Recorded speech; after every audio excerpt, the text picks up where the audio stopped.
Tıp Bayramı 14 Mart 1827'de 2. Mahmud Han'ın emriyle ülkemizde ilk tıp eğitiminin verildiği Tıphane-i Amire ve Cerrahane-i Amire'nin kurulduğu ve modern tıp eğitimine başladığı gündür. İnsanların sağlığını koruma ve iyileştirme noktasında canhıraş bir şekilde çalışan sağlık çalışanlarımızın bugün Tıp Bayramı.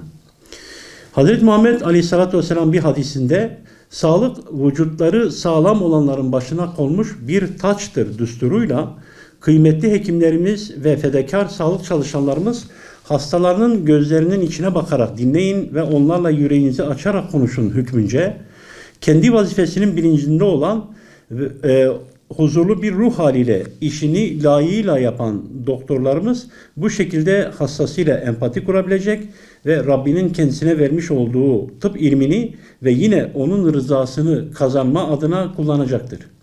Çünkü biliyor ki en büyük şifa veren Şafii Zülcelal olan Allah'tır. Bir ülkede insanların aldığı sağlık hizmetinin kalitesi o ülkenin insanına verdiği değer ve gelişmişlik seviyesinin en bariz örneğidir.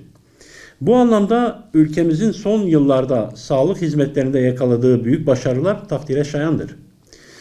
Covid-19 pandemi süreci bizlere bir yandan donanımlı ve bir o kadar iyi eğitim almış bir sağlıkçı ordumuzun olduğunu, bununla beraber sağlık alanında yapılan yatırımların öncelikli konular arasında olması gerektiğini bir daha göstermiştir. Salgın döneminde tüm ülke olarak salgının kontrol altına alınabilmesi ve toplumun hastalıktan en az etki ve en az can kaybı ile bu zor süreci atlatabilmesi için adeta bir seferberlik haline girdik.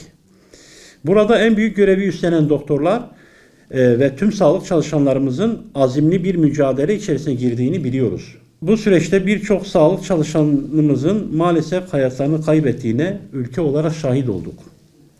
İnanıyorum ki sizler bu mücadeleyi verirken hayatlarınızın tehlike altında olabileceğinin bilincindeydiniz. Bu vesileyle hayatlarını kaybeden tüm sağlık çalışanlarımıza Allah'tan rahmet diliyorum.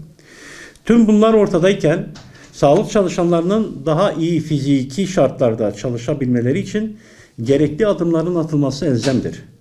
Nitekim mesai saatlerinden sonra evlerine dinlenmeye giden bazı doktorlarımız gerektiğinde gecenin geç saatlerinde acil bir hasta için hastaneye çağrıldıklarında o hastanın hayatını kurtarmak için saatin kaç olmasına bakmaksızın ve hiç üşenmeden koşmaktadırlar.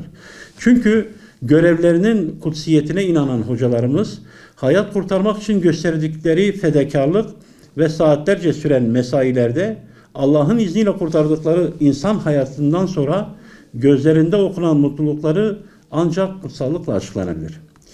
Yetkililere düşen onların bu zorlu süreçlerinde yanlarında olmaları, çalışma şartlarını kolaylaştırmaları, bunun yanı sıra bizlere düşen de hasta ve hasta yakınlarının hekimlere ve sağlık çalışanlarına hayat kurtarma babında gösterdikleri fedakarane ve özverili hizmetlerinden dolayı müteşekkir olmamızdır.